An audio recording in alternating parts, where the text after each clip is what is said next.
So it's been raining out, and we want to put in a rain barrel. But it's important to have a rain gauge so you can keep track of how much rain you get. This is telling us that we've got over 3.5 inches. And that's pretty good. That's water we can use in the garden.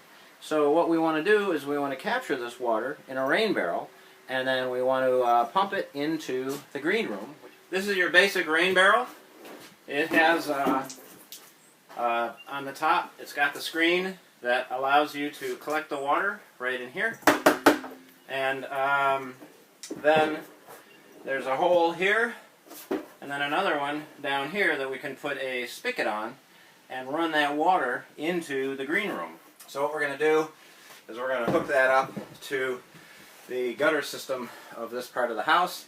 So what we want to do is we want to hook up to this downspout right up here, and we want to put this rain barrel in between the downspout and that out. So what we're going to do is we're going to use just a very simple piece of plastic that has a rim right inside here, and this rim is what seats the downspout from the gutter. And in most rains the water washes down the sides of the downspout, not down the middle. And so this collects it, and there's a little inlet to this hose, and this hose then goes to the top of the rain barrel. Put the rain barrel